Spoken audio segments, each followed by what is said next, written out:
story you are about to hear is true. Attention, all true.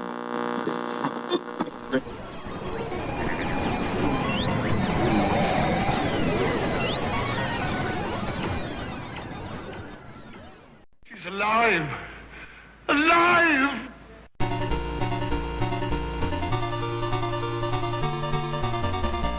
Welcome to the Retroist. As a kid, I was very lucky to have a group of friends who were all around the same age as me, who also got into comic books at just about the same time I did. We all dove in pretty aggressively, picking up books and starting to collect them. One issue we had, though, was there were so many comics and not enough money to buy them all. And so we eventually came up with a system where we would each adopt titles as they came out and be the person who collected them, and then other people could come over to the house and read them. Now, this was not without its issues. One of my friends was quite rough with comics, so whenever he came over to read them, I couldn't help but watch him like a hawk. Besides that, sometimes you didn't get the title you might have wanted to collect. But overall, as a system, it worked pretty well, and gave us a great amount of exposure to comic books. And it went on for multiple years, and then one day, it stopped. I remember that day because I had gone over to my friend's house, like I had done many times, and we were sitting, waiting for someone else to show up, and I said, "Hey, did you pick up any new comics?" And he said to me, "No." Now, this had happened before. People can't always get to the store to get the comics they want. Sometimes you went to the store and they didn't even have the comics you wanted. And then you'd have to think, well, what other stores am I going to try to have to get my comics? But he didn't say it that way. He said it as if it was, of course I hadn't gone to the store. And so I probed and said, "Well, when do you expect to go?" And he said, "I think I'm done with comic books." My jaw just about dropped to the floor. We had been collecting for years, and he had some great titles. He was in charge of the West Coast Avengers. He was in charge of a lot of our DC titles. And, most importantly, he was in charge of the Transformers, a book that I loved reading when I was over at his house. And so I said to him, "Well, what do you mean you're done with comics? Don't you enjoy reading them anymore?" And he said, "Sometimes, but I have better uses for my money." I didn't probe deeply on that. Instead, I asked a very important question. "Well, what are you going to do with the comics you have?" And he said, "I don't care. Do you want them?" And of course, I said yes immediately. He said, "Go take them." So I went into his closet, and there was just stacks of comics. I said, "Well, how am I going to get these home?" He goes, "I don't know, go get a garbage bag." So that's what I did. I went upstairs, I got a garbage bag, I filled it with comics, including a very big run of Transformers comics, and I put them near the front door, and we hung out that day. And when I left to go home, I took the garbage bag full of comic books and joined them with my collection. He never talked about comics again after that. And very soon afterwards, the two other friends I had who had been into comics both dropped off as well. They weren't so cavalier with their collections, offering them up to me at that point. Although 2 years later, one of them would say, "Hey, do you want some comics?" And I would get those as well, although those were the rough ones. That was the friend who was very rough with the comics. It was sad to lose my comic book friends. It's just a group I couldn't talk about comics with anymore. I would meet other people who were into comics, but we didn't have the history together that I had with these friends. But for two of them, I did pick up their comic books. And I kind of felt attached to those books in a way I might not other books that I had, because they encapsulated a time when I was sharing comic books with really good friends and discovering them together. Amongst the titles that I was really happy to pick up were the Transformers. It's a book that we argued over who would get to collect, and he ultimately won because he had more Transformer toys than the rest of us. I would reread that comic run multiple times over the years, and I would add to it, completing the entire collection at some point in the 90s, filling in gaps where I didn't have them. The Transformers comic book was amazing. It helped to create the mythology of the Transformers in a way that no other thing did. So on today's show, I'd like to talk to you about this amazing comic book. We'll talk about how the Transformers came to be. We'll talk about its run at Marvel in the US and in the UK, the people who worked on it, some of the spin-offs, and we'll throw in a few surprises here and there. We have an info-packed episode ahead of us, so without further ado, let's start the show.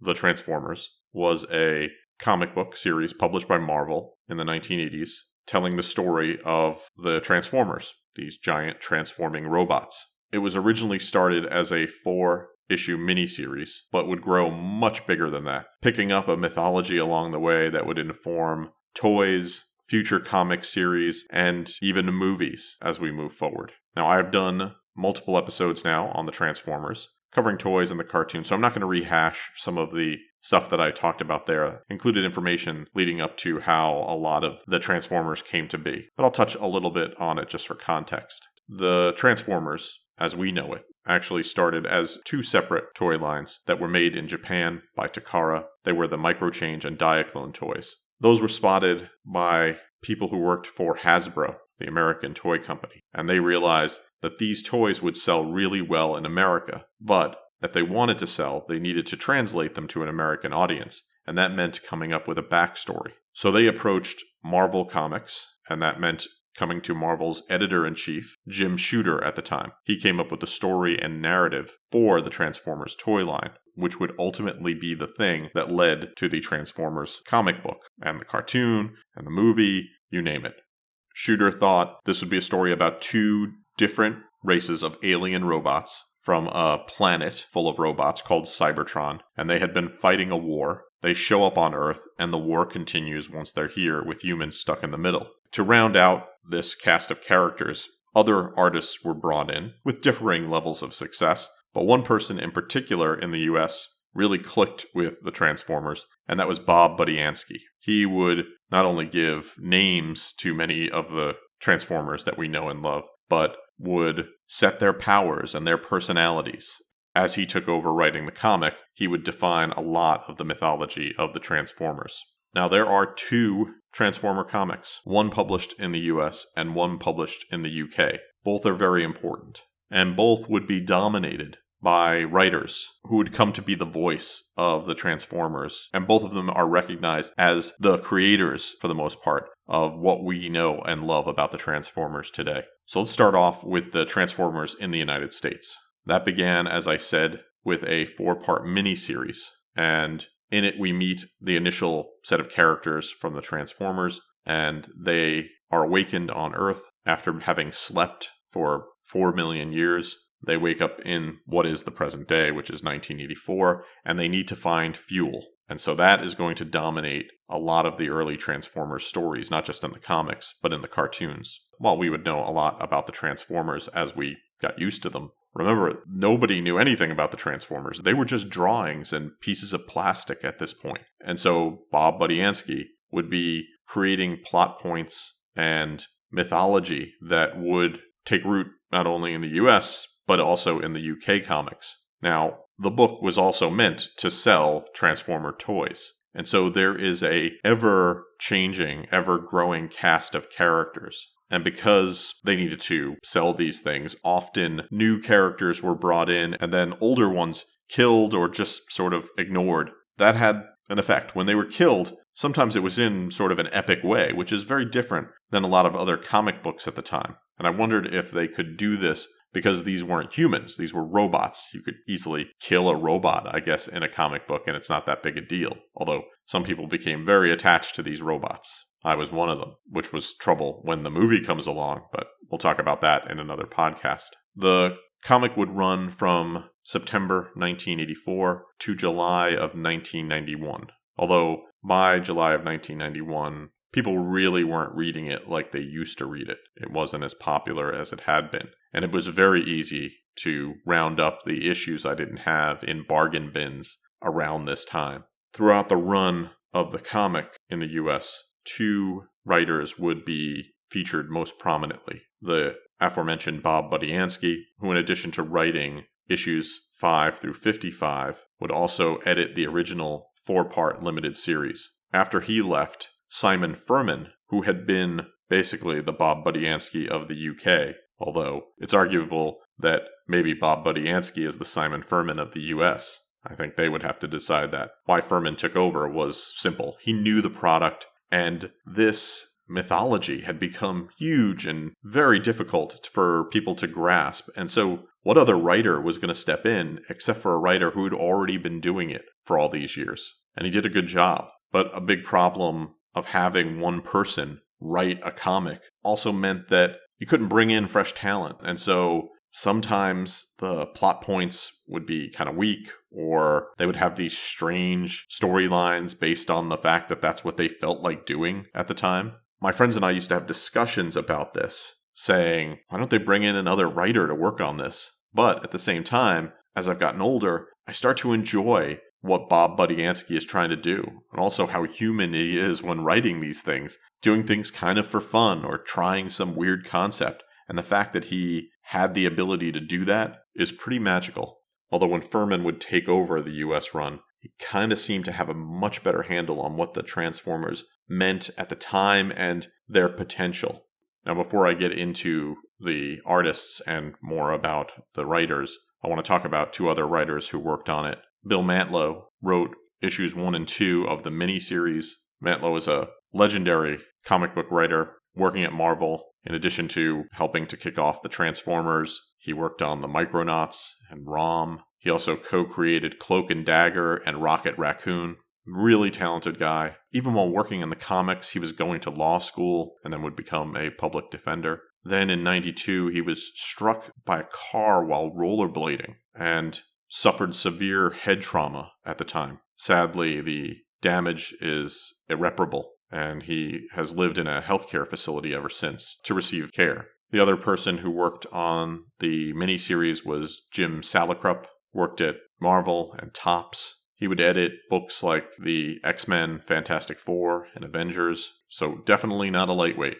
In addition to these writers and Bob Budiansky, you had a lot of other talented artists who drew this comic. That's an important part of comics. People like Don Perlin, Jeff Sr., Andrew Wildman, Jose Delbo, Frank Springer, and Nell Yomtov, who worked on every single issue of the book, as well as the miniseries as the colorist. So about Bob Budiansky. Budiansky was born in 1954, best known as the creative power behind the early years of the Transformers in the US. He would edit the initial 4-run miniseries, and it was a big hit. Now, even though there were some great people working on that miniseries, they didn't seem to understand the mythology as well as Budiansky did. He would be replaced as editor of the comic and become its writer starting on issue 5. He would get info directly from Hasbro, working off pictures of the toys, and then he could come up with whatever names he wanted to, and then develop their personalities around that as well. For the most part, as long as he got the toys into the book, he was left alone. He has been interviewed many times, and he stated that as the comic kept going, he started to feel fatigue and he wanted to work on something new.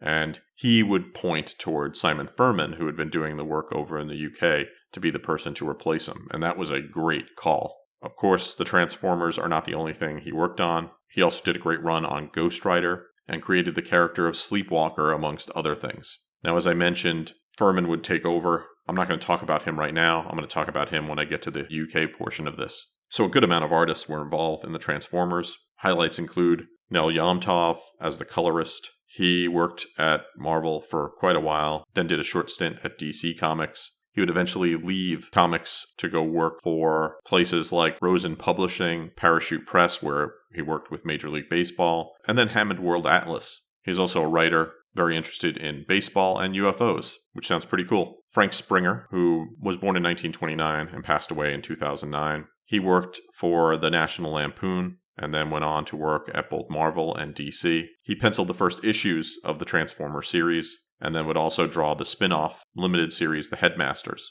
Jose Delbo was born in 1933. He joined the Transformers series as its penciler in 1988, working on 25 issues. So he was the single most prolific artist to work on the Transformers while they were at Marvel. And he was pulled off the Transformers, probably would have kept working on it, but instead was asked to work on this other comic called Brute Force, which was going to be used kind of as a pitch from Marvel to toy companies. And they hoped that people would see these characters and then make a toy on it. Unfortunately, no toy manufacturer was into the idea, and the comic was discontinued after its initial 4-issue limited series. And unfortunately, in that mess, Jose Delbo had to move on.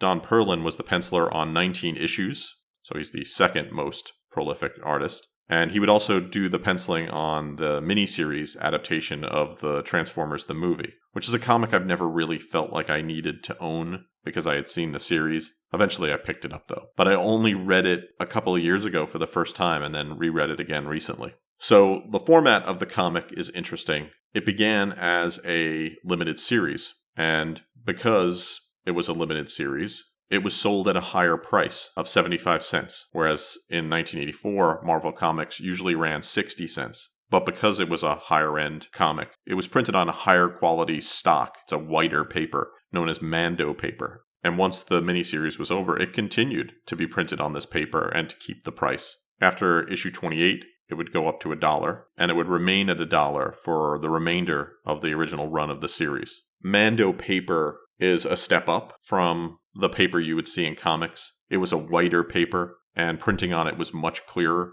It was a step above newsprint books, and slightly below the paper known as Baxter, which is a heavier white paper stock that DC tended to use at first, although Marvel would jump in on it as well. It's interesting, all the discussions of paper you find online for comics. I could kind of tell the difference in comics, cheap ones versus kind of nicer feeling ones. At one point, the comics started to be printed on this really shiny paper, I want to say in the 90s, and I did not like that paper, because if you had any light source, you would get a glare off of it, and it would be difficult to read. I didn't like it at all. It made me wonder, did the people ever read these comics, or try to read them in direct sunlight or under a lamp? But Mando paper is what they're using on the Transformers.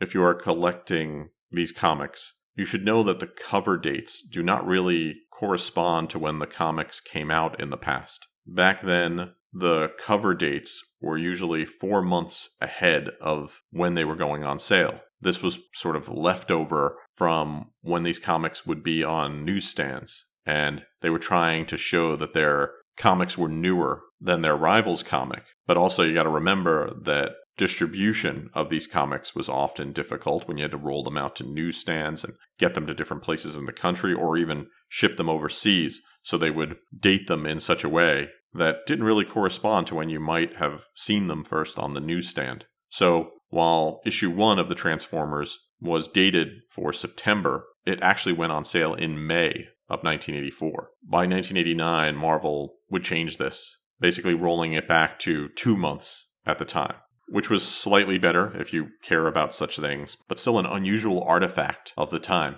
In addition to the Transformers and some various Transformers miniseries in the US, they also put out something called Transformers Comics Magazine. It was a 10-issue, distributed bi-monthly, and it was on shelves from January 1987 to July of 1988. Now, if you want to think of it size-wise, think of the Archie Comics Digest comics that you find at supermarkets, and that's really the great thing about them. So they were priced at about $1.50, and they would have 2 issues of Marvel Comics, regular comics, just reprinted in them. So the first 10 issues of Transformers Comics Magazine covered the first 20 issues of the Transformers comic. I had those ones, but I also liked reading comics, and so I loved when these were in the supermarket, because you could go to the supermarket with, say, your mom and go hunt one of these down, which at the time was nice because at some point in the late 80s, my supermarket stopped carrying comic books. But the ones up at the register, like Archie, were still there, and then I would see these Transformers ones. And so I could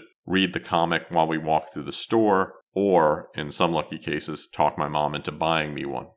It is a world transformed, where things are not what they seem. It is the world of the Transformers. The Transformers, more than meets the eye. Autobots wage their battle to destroy the evil forces of the Decepticons. The Transformers, robots in disguise. The Transformers, more than meets the eye. The Transformers from Marvel Comics.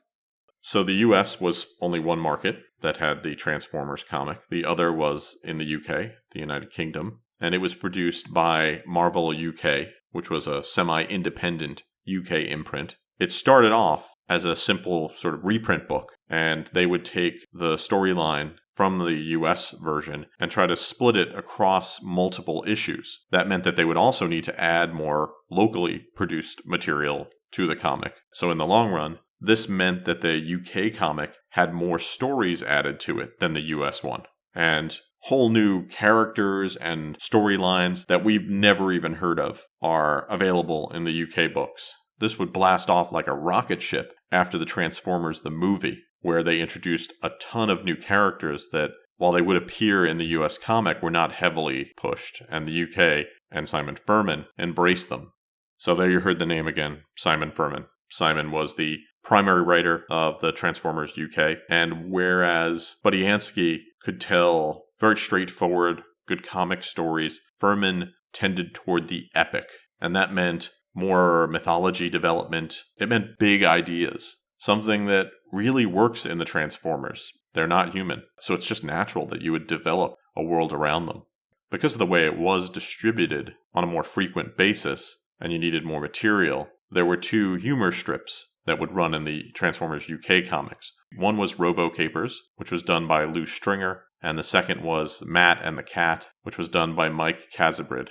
How did they accomplish what they were trying to do in the UK? How and why did they stretch it out? Well, why was because the UK's comic books were put out on a weekly schedule with a bit of a shorter format, which is why they could split things, but they couldn't split it enough that it would work as a full book. And so there was room left over to do more stuff. And so they would take the main story and then add more behind the scenes information, expanding the stories. This meant more info and more intrigue in the comic.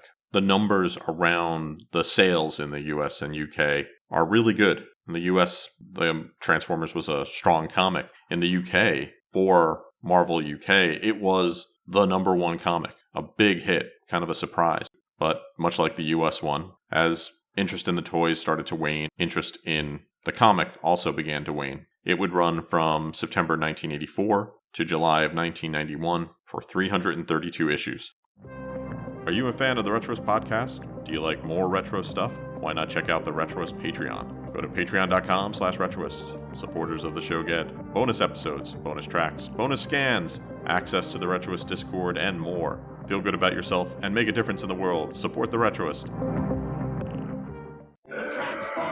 Now the warrior robots in disguise are in their own action-packed Transformer comic on sale now from Marvel Comics. Simon Furman is the main guy over at the UK Transformers, but there's a lot of other great artists behind the scenes working on it. People like Dan Reed, Robin Smith, Jeff Anderson, Jeff Sr., Andrew Wildman, and Will Simpson, amongst others. All of them brought something very different to the table. If you start reading these comics, you'll see a lot of these artists are very different, and they all brought something to the table. But let's talk about Simon Furman. Simon Christopher Francis Furman was born in 1961. He is certainly most well known for writing the Transformers, and he is the most prolific of the writers overall, because not only did he work on the US version and the UK version, but he would work on other Transformer stories that would follow. He kind of got the job because they needed somebody, and he was new at Marvel UK, and quickly became the guy who did the Transformers. When Bob Budiansky was set to retire from working on the Transformers, he handpicked Furman, and he would work on the comic until it ended. He would then go on to work on more Transformers, including the Generation 2. He would work on the Beast Wars cartoon, work on Transformers The Ultimate Guide, and then would work on Transformers from other comic publishers. If you reread Furman's work, and I've been rereading the comics a lot lately and paying attention to what people say about Simon Furman, he is famous for what are called Furmanisms. And this is, I guess, a natural tendency amongst writers to use phrases that they like. And Furman does it in very epic ways. There's a whole list of Furmanisms on the web, things that he used multiple times across multiple issues. For example, the phrase power beyond measure gets used 6 times in his writing, each one more epic than the last. Now, I know a lot of people have those things. There's even people who claim they're Budianskyisms, but I kind of like Furmanisms just because they're so epic. And I'm impressed with Furman for another reason. He had to take the original comic all those years and then make another comic work. And that meant that you had to really mess with the storylines to get things to line up right. Picture trying to take somebody else's art and insert other art into it in a way that is satisfying enough to fans. And Furman did that really well. But he didn't do it alone. He had some great artists working on the books with him, starting with Andrew Wildman. And I mentioned Wildman because not only did he work on issues of the Transformers, but he and Furman seemed to get along really well, creating a spirit of collaboration that would go beyond the Transformers.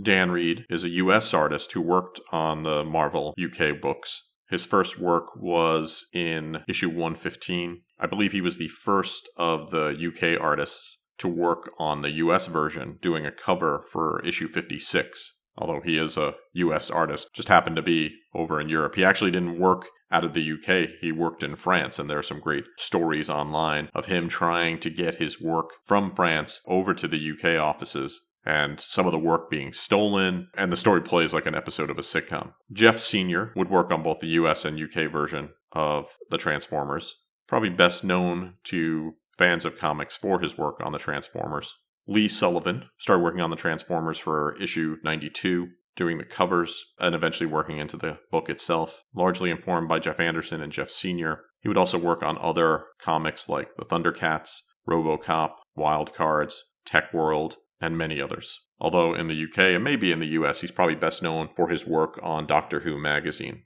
Robin Smith, although he said he did not like working on the Transformers in an interview, he's probably best known for his work on Judge Dredd. And finally, Jeff Anderson joined Marvel's UK Transformers on issue 65, and he would work on things like Death's Head, also with Simon Furman. In the midst of the Cybertronian War, special mission teams of Autobots and Decepticons blasted their way to planet Nebulon. There, the powerful Transformers let the intelligent Nebulons become the heads of their robots. Master Transformers, more, much more than meets the eye. But the headmasters were still Autobots and Decepticons, and fierce new battles erupted. Follow the adventures of the Headmaster Transformers and the equally incredible Target Master Transformers in Marvel Comics. So the publication of the Marvel books in the UK was every other week from issues 1 to 26, and then from issues 27 to 308 it was weekly, and then finally would go back to every other week from issues 309 to 332. The paper quality on these books is higher than that of what you're going to see in US comics, and the format is larger as well. So they'd be about 24 pages, with 11 pages devoted to the Transformers stories, with the remaining pages split between a backup strip, letters page, jokey comic strips, and then of course advertisements. Because of the difference in publishing schedule, the UK series would run for about a year more than the US to burn through some of these storylines. Much like the US, the publication date does not necessarily line up with the date that the comics came out. But over in the UK, it's not as egregious. Usually a disparity of about a week as opposed to multiple months. When the US version of the comic had ended, there were rumors that perhaps the UK version wouldn't end and instead would go to a monthly book. They even printed some information to that effect. But sadly, after talking it up, they shortly after revealed that the comic had been canceled. And the reason for that, of course, is money. The Transformers, as the 90s were rolling around, weren't the powerhouse they had been. We were years away from the new movies that would come out, and they didn't want to invest in IP that they thought wasn't going to go anywhere, especially one that was a licensed material from somebody else, and instead wanted to focus on things they owned themselves. One of the fun quirks of comics in the UK are annuals, and if you're a US person and you've ever gone online and looked at comic books or even TV shows in the UK, you'll see that they put out these hardback books, these annuals, and they usually release them around the Christmas season, and they're a mixture of puzzles and info, comics, and regular stories. Really fun things. They would produce multiple annuals for the Transformers in the UK, and for a while they weren't very expensive. They've kind of come up in price recently, especially getting them shipped to the US, but they are really great if you ever get your hands on one. After a series of startling defeats at the hands of the Decepticons, the Autobots create a new breed of Transformers. They look human. They look human, but they're pretenders. Pretender Transformers. Pretenders hide the Transformers inside. The Decepticons have their own pretenders, strange and terrifying. Pretender Transformers. They've got the power to surprise. Battle of the Pretenders. Pretenders, new from Marvel Comics. So while the original Marvel Transformers would eventually come to an end, and other comic companies would step in eventually and print the Transformers, there were some other Transformers storylines that were pretty good and are worth catching up on. The first would be the 4-part miniseries G.I. Joe and the Transformers. It was published by Marvel in 1987. The story had G.I. Joe and the Autobots teaming up to fight Cobra and the Decepticons. 2 things happen that are notable. One, of course, the Decepticons betray Cobra, and Cobra and G.I. Joe and the Autobots need to team up to stop the Decepticons. But more importantly, Bumblebee is destroyed and will be rebuilt as Goldbug. For fans of Bumblebee, it's like the death of Optimus Prime, not a fun thing. I happen to really like Bumblebee as well as Optimus Prime. Then in 1987 to 1988, the Transformers Headmasters was released, another 4-issue miniseries. Not as popular as the G.I. Joe and the Transformers one, but interesting in its alienness, as opposed to the G.I. Joe one, which is very grounded. And if you were familiar with the G.I. Joe comics, you wanted to see how these characters would act with each other. My friends and I loved those books. The Headmasters one, not so much. It kind of felt more like something they were doing just to introduce the Headmasters and the mythology around them, and I didn't really find the mythology all that compelling. After the Transformers had passed as a series, it was revived as a series in 93. A 12-issue series called Transformers Generation 2 hit comic shops, and it concerned what was happening on Cybertron while the Autobots and the Decepticons were both deactivated on Earth and then fighting it out. It's a pretty fun storyline, has some G.I. Joe crossover, and is worth checking out. Simon Furman's work on it is, of course, epic and fun. After that, other people would make really good Transformers comics. People like Dreamwave. But the work done by Marvel started it all, and it set the universe turning, giving us lots of firsts in the Transformers continuity, and then continuing them after the Transformers dropped off the small and big screen. Is the comic the best comic you're ever going to read? Probably not. Although there are some really good issues of the Transformers, both in the US and in the UK. There's also a lot of amazing comic books that have been made over the years to compare them to. But how many of those are about giant transforming robots? What's great about the Transformers is the talent of these 2 artists. You have Bob Budiansky on one side of things telling smaller stories that give a grounded interpretation of the Transformers. And then Simon Furman steps in on the other side and tells these epic stories of creation and destruction. Both of those things put together give a lot of balance to the Transformers. And it's hard to believe that these things started off as basically commercials for a toy. And just like so many other things, what started out as an attempt to sell something, when combined with smart, talented people, became art. And it became beloved by so many people. And it's worth your time. So if you're looking for a great comic book to read, check out the original run of the Transformers by either Simon Furman or Bob Budiansky. You will not be disappointed.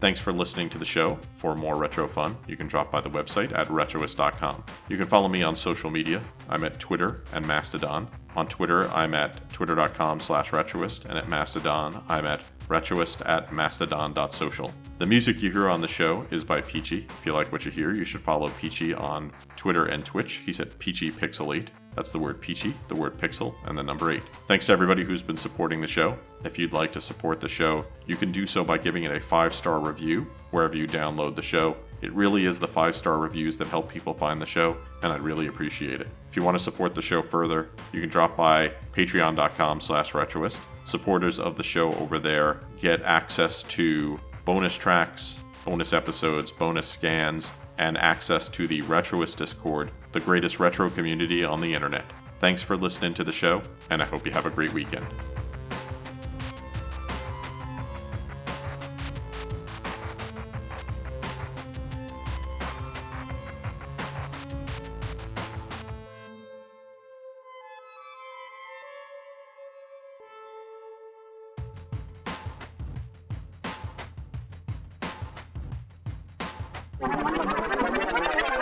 He is Megatron to the ultimate degree, powerful and evil beyond measure. Unicron is powerful beyond measure, a fallen god.